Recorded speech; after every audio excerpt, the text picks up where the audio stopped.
When you're ready, this is how you heals. You wake up one morning with that familiar knot in your stomach, the one that whispers something isn't quite right in your life. Maybe it's the job that pays the bills but drains your soul, or the relationship that feels more like a comfortable prison than a loving partnership. You've reached that crossroads where staying the same feels impossible, yet moving forward feels terrifying. You're not alone in this feeling. Millions of young professionals find themselves at this exact intersection, caught between who they've been and who they're meant to become. This moment of discomfort isn't your enemy. It's actually your greatest teacher. The restlessness you feel, the questions that keep you awake at night, the sense that there must be more to life, these are all signals that you're ready for transformation. This book serves as your compassionate guide through the sacred process of becoming, offering practical wisdom for those brave enough to answer their soul's call to grow. It's time to stop running from your feelings and start using them as the compass they were always meant to be. Recognizing your breaking point as your breakthrough. Your breaking point isn't a sign of weakness. It's the moment when your soul finally says enough.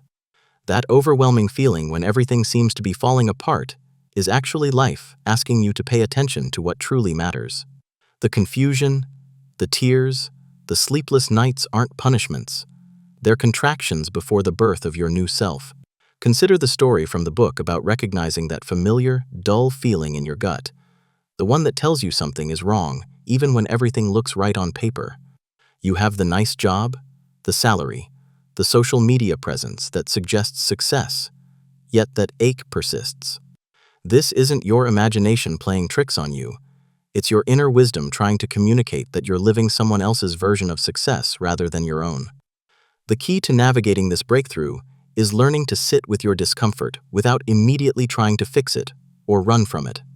First, acknowledge what you're feeling without judgment. Then, trace these feelings back to their origins. Often you'll discover old wounds or unprocessed emotions that have been quietly directing your life.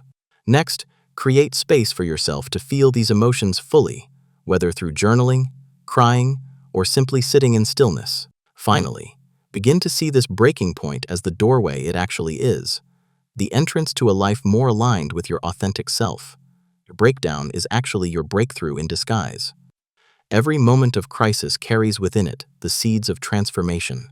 When you stop fighting the storm and start dancing in the rain, you discover that the very thing you thought would destroy you is actually what will save you. Letting go of what no longer serves you. Letting go isn't about forcing yourself to stop caring. It's about accepting what's already gone. We often cling to relationships, jobs, and dreams that have long since expired, mistaking our attachment for love when it's actually fear of the unknown.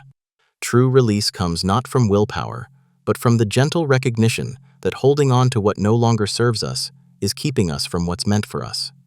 The book shares the profound insight that we don't lose relationships, we outgrow them. There's a difference between losing someone because you're flawed and releasing someone because you've evolved beyond what that connection can offer.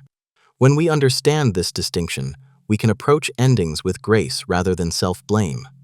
The pain we feel isn't always about the person or situation we're leaving behind. It's often about the version of ourselves we must release to step into who we're becoming. Start by making an honest inventory of what in your life feels heavy, draining, or misaligned. This might include toxic relationships, career paths that don't inspire you, or even beliefs about yourself that were formed in childhood but no longer serve your adult self. Next, practice what the book calls letting go with gratitude, acknowledging what these experiences taught you while consciously choosing to release their hold on your future. Finally, create space for what wants to emerge by literally and metaphorically clearing out the old to make room for the new. Remember that every ending is actually a beginning in disguise. When we release what no longer serves us with love and gratitude, we create space for miracles we never could have imagined while we were holding on to what was meant to be temporary. Building emotional resilience through self-awareness. Emotional resilience isn't about becoming immune to pain. It's about developing the capacity to move through difficult emotions without being destroyed by them. The most resilient people aren't those who feel less. They're those who feel deeply and still find ways to thrive. This strength comes from understanding that emotions are messengers, not masters. The book illustrates this through the powerful reminder that our feelings are valid without requiring us to act on every single one. There's a difference between honoring your emotions and being controlled by them. When you learn to pause between feeling and reacting, you create space for wisdom to emerge. This doesn't mean suppressing your emotions. It means developing the skill to feel them fully while choosing your response consciously. Begin by developing what the book calls emotional intelligence, the ability to name and claim your feelings without judgment. When you notice yourself getting triggered, take a moment to identify exactly what you're feeling and why. Then ask yourself what this emotion is trying to tell you about your needs or boundaries. Practice speaking plainly about your feelings, rather than letting them build up until they explode. Finally, remember that building resilience is like building muscle. It requires consistent practice and patience with yourself as you grow. Your emotional resilience becomes your superpower when you realize that you don't need to be perfect to be powerful. Every time you feel deeply and choose to respond rather than react, you're building the kind of inner strength that no external circumstance can shake. Creating your life from authentic purpose. Your purpose isn't something you find. It's something you uncover by stripping away everything you're not. Too many people exhaust themselves trying to discover their calling when it's been there all along, buried under layers of other people's expectations and society's definitions of success.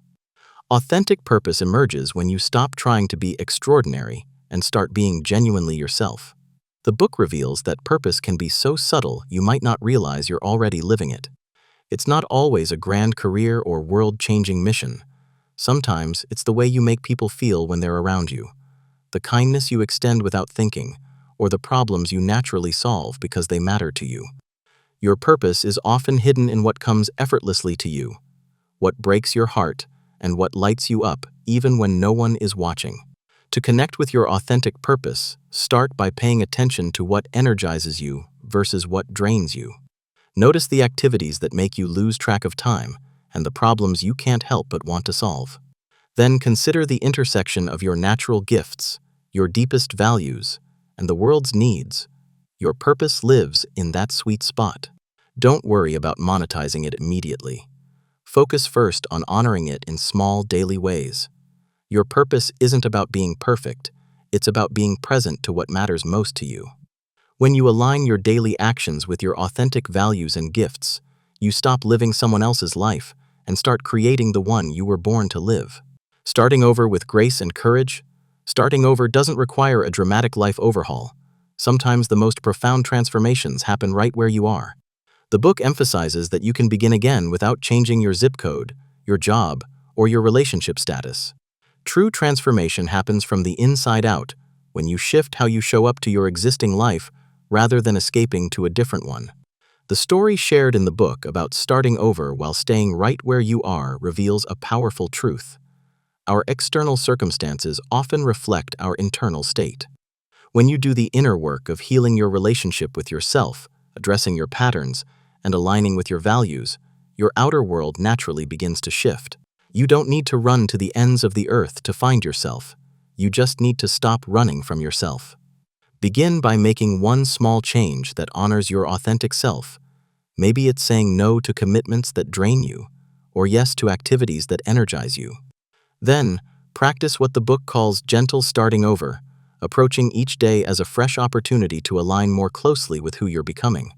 Create new routines that reflect your values, set boundaries that protect your energy, and make choices from your future self rather than your past wounds. Starting over with grace means treating yourself with the same compassion you'd offer a dear friend who was going through a difficult transition.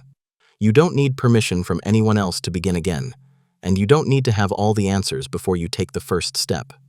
This guide to healing and transformation reminds us that our most challenging moments are often doorways to our greatest growth. The book beautifully captures this truth. Your first purpose is to heal. The sheer impact of you becoming the person you know you were meant to be will have a ripple effect on everyone and everything around you. When we stop viewing our struggles as signs that something is wrong with us and start seeing them as invitations to evolve, everything changes. The journey of transformation isn't about fixing yourself. You were never broken. It's about remembering who you really are beneath all the layers of conditioning and fear. Start today by simply noticing one thing in your life that feels misaligned, and take one small step toward honoring your authentic truth. Your future self is waiting for you to begin, and the world needs the gift that only you can bring when you're brave enough to be fully yourself.